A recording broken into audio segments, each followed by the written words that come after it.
Dynamite! Dynamite! Explosions, fires.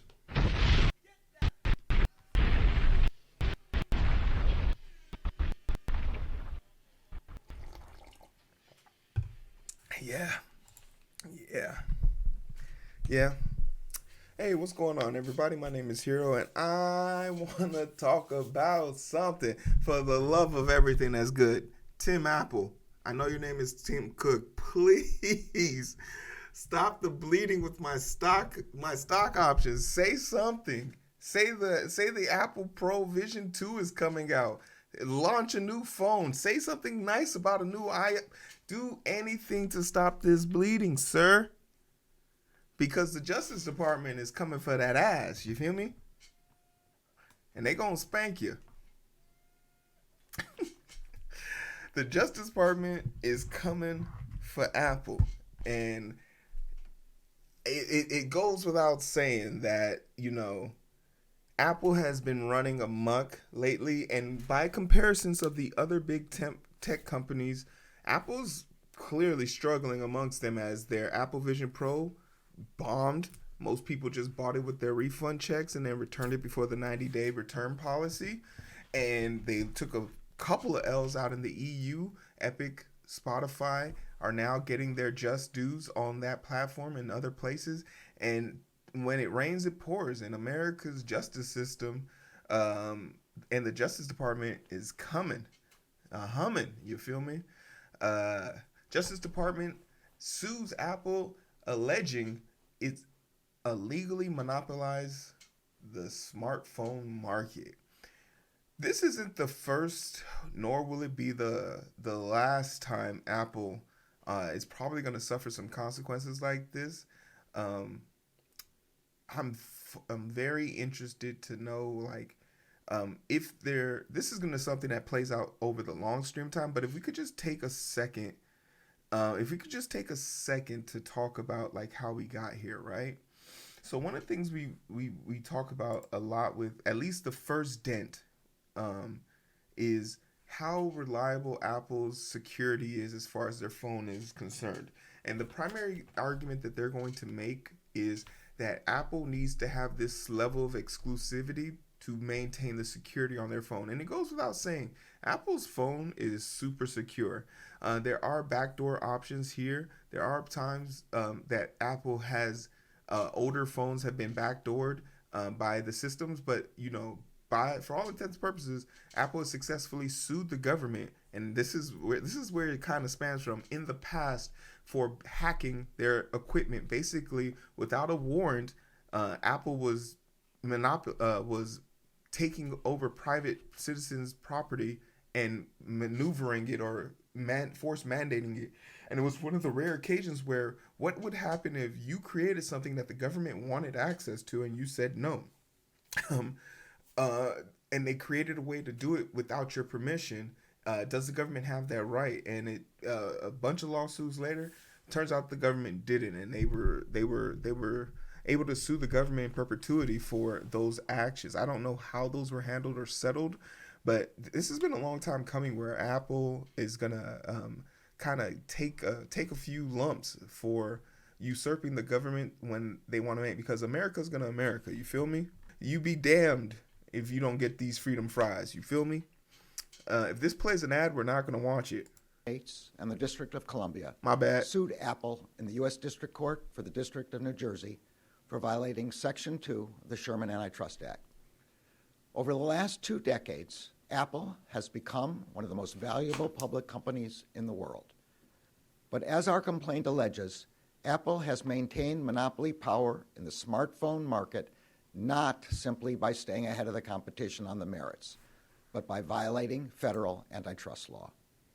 Consumers should not have to pay higher prices because companies break the law. We allege that Apple has employed a strategy that relies on exclusionary, anti-competitive conduct that hurts both consumers and developers. As set out in our complaint, Apple has maintained its power not because of its superiority, because of its unlawful exclusionary behavior. Monopolies like Apple's threaten the free and fair markets upon which our economy is based. They stifle innovation. They hurt producers and workers, and they increase costs for consumers. If left unchallenged, Apple will only continue to strengthen its smartphone monopoly. Earlier today, the Department of Justice Interesting. So he mentioned developers in there, and I think it's super important to put that into context. Developers suffered a tremendously at the hands of Apple. One of the things that developers had a major issue with is no matter the size of you could be a AAA, you could be an indie, you could be a single indie dev person. Apple charged you the same amount that they charge in everybody else, and that 30% off the top. Imagine the budgets that people have, and for Apple to treat everybody with a blanket sweep of how they want to do this, but at the same time, it's the first step of action. So let's figure out what the Justice Department plans to do. The Justice Department on Thursday announced sweeping antitrust lawsuit against Apple, accusing the tech giant of engineering an illegal monopoly in the smartphone that boxes out competitors, stifling innovation, and keeps prices artificially high.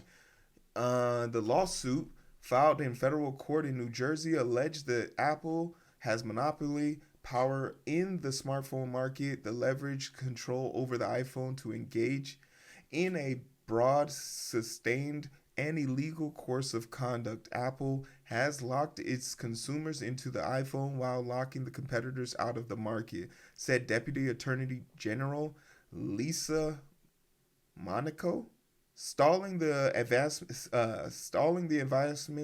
that very market is revolutionized. She said it smothered an entire industry. Damn, they are not playing around. Does Apple have a monopoly?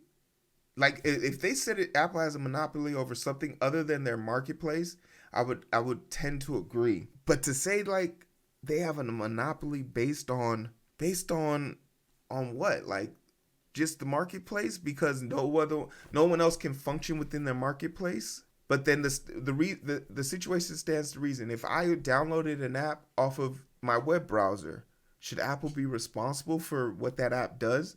If that app is used to manipulate or break or jailbreak Apple's devices, there's a certain level of protection here. Like, Apple does have the right to protect themselves, but I am going to be super interested in seeing how they prove their marketplace specifically, not necessarily Apple's absorbent prices, but Apple's marketplace is stifling innovation. That's a hell of a comment to make. I stand to reason here. Is there any specific apps that are only on Apple's phone that you can't get anywhere else, or a close second? Man, this is kind of interesting. Apple has locked its consumers into an iPhone while locking the competitor out of the market. The Deputy General already read that. Apple called the lawsuit wrong on the facts and the laws and said it will vigorously defend itself against it. The suit takes aim at how Apple allegedly models its technology and businesses relationships to extract more money from consumers, developers, content creators, artists, publishers, small businesses, merchants, and among others. The back half of this conversation I could definitely agree with. If their argument is that their argument is like, immediately the first thing that comes to mind is, why can't I FaceTime someone on an Android, right? Why do I have to use a third-party app to do that? But is Apple responsible for giving us that ability? Furthermore, the small businesses, for companies, say for example a mom and pop shop that wants to do a small business delivery within their 20 by 20 block city. If you don't get on Apple's third-party apps like Grubhub and all these other ones, you don't get to have a delivery service unless you do the local call-in and then hire someone to deliver it for you. So that those monopolizations, what's the word I'm thinking of? Those ways of monopolizing the situation, I could see that. I could adhere to that. For artists and content creators, there's no way you can build off of Apple without using an app. There's literally nothing you can do on the phone without an app being associated to it. And that's just not the case with other phones. But at the same time, there's a part that feels like Apple might not be responsible for creating an all-purpose use function. They never set out to do that. That includes diminishing the functionality of non-Apple smartwatches. Ooh, this is... Damn, once again, is it their job to make functionalities for other people's watch? Limiting access to contactless payments for third-party digital wallets. This is interesting. Refusing to allow iMessage apps to exchange encrypted messages with competing platforms specifically seeks to stop Apple from undermining technologies that compete with its own app in areas including streaming, messaging, and digital payment, and preventing it from continue to craft contracts with developers, accessory makers, and consumers that let it obtain, maintain, extended, or entrenched a monopoly. This comes to mind the motherfucking the charger. Just recently, they've been forced to make all the chargers the same. I thought that was absolutely, if these are the examples of it, it's a nuisance.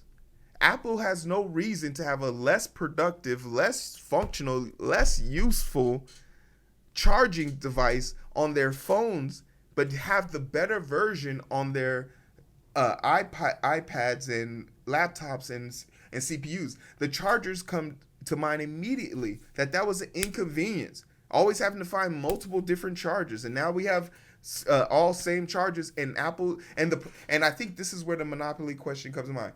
Apple made this change, and no one's none the wiser for it. It only helps the consumer more. But by forcing, if you as a consumer have 4 devices that can all be charged on the same thing, and then Apple makes something different, they're being dickheads, and they need to be stopped. Okay. It specifically seeks to stop Apple from undermining technologies that are reaching. Yeah, I read that. The lawsuit filed with 16 state attorney generals is just the latest example. It got the. So even if it doesn't go, and this is important right here. The lawsuit is being presented on a federal scale, but remember, there's a big argument and debate about the separation of the federal and the state level.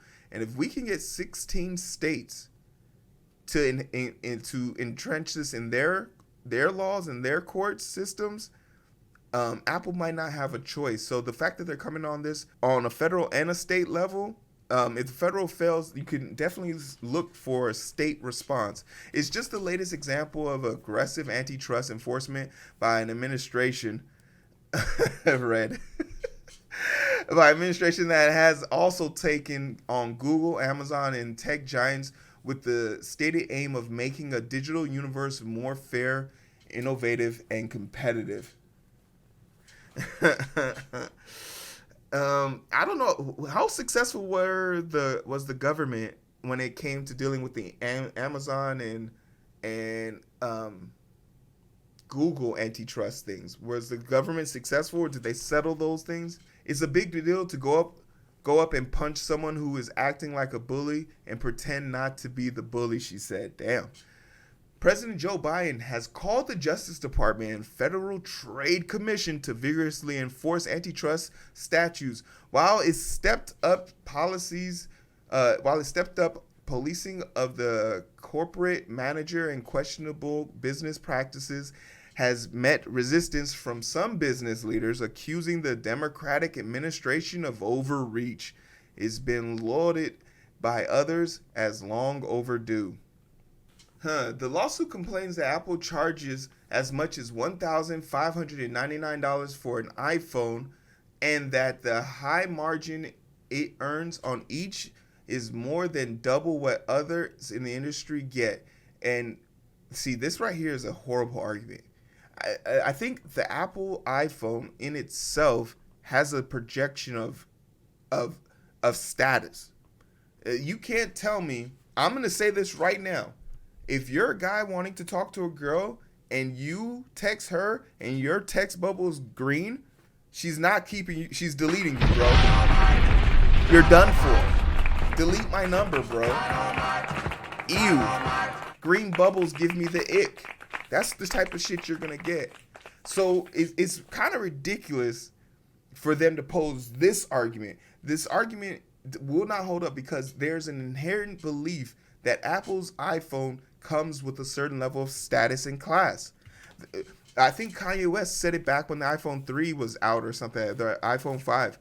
To have an Apple iPhone is a status symbol, right? So I don't know if they can have the argument that because they pushed the market on it. But this is the part that's interesting. The company App Store also charges developers up to 30% of the app's price for consumers. And every time you have an in-game purchase, they're taking 30% off of that too, which is crazy. Kovic, a former chairman of the Federal Trade Commission who teaches at George Washington University, said he expects the core of Apple's defense to be that it is not at all a monopoly in the smartphone market. Justice Department lawyers have built a high-quality argument of harm in the 88-page indictment, with impressive excerpts from the firm's own documents, he said, but don't expect a verdict until 2026, which means the case could easily drag on with appeals. And this is something that Apple is very good at. Apple is super good at, not the Apple government. The government is super good at drawing these things out because Apple has to pay for these high-profile lawyers. American government lawyers they have stationed prices.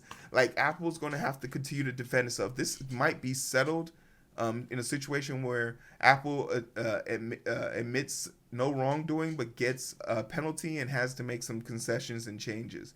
The case escalates to the Biden administration's antitrust siege, which has already triggered lawsuits against Google and Amazon, accusing them of engaging in illegal tactics to thwart competition, as well as unsuccessful attempts to block new acquisitions by Microsoft and Meta. So the whole building bigger, better, just make everything getting too damn big. Kovic predicts the antitrust action by the FTC or the Justice Department against Microsoft over the relationship of OpenAI coming up around the corner. So here's a red flag. All the OpenAI talk and the mergers and acquisitions that are going on in their future, they're throwing it out there today. That Microsoft will probably see pushback when it comes to the OpenAI. So that's a major bombshell, and you should expect to see a ripple effect in the Microsoft and OpenAI effect. But just in case you're saying, oh, this isn't bad, this isn't horrible, this isn't terrible, we know that the real economy is the stock market. It's hyperbole. I don't mean it. Relax. It's not. But after hours sales showed that they're down 4%. They were down 4% today. And after hours, there's been a slight increase back to the 172 price point. But overall, they're still down in the dumps, all the way down from the initial start of the market this morning at 10 a.m. at 177. So $7. I mean, in the grand scheme of things, no, it's not a lot. But if this persists, if this prolongs into 2026, I could definitely see this becoming an issue. Ultimately, my ideal on this is, so here's my takeaway from all of this, all right? It's all fun and games until you get smacked up by your stepdaddy for talking back. And Apple has corroded I don't see a lot of people coming to Apple's defense here. There's a lot going on here. But I don't want to even sit here and pretend like Apple is going to have people coming to their defense. Apple as a $1 trillion industry has done some atrocious things, whether it's the cobalt mines out in Africa, whether it's the shutting off or making batteries less efficient to make sure the phone stays on longer. Let me know what y'all think about it in the comment section below. I appreciate your work. Get down! Tim Apple.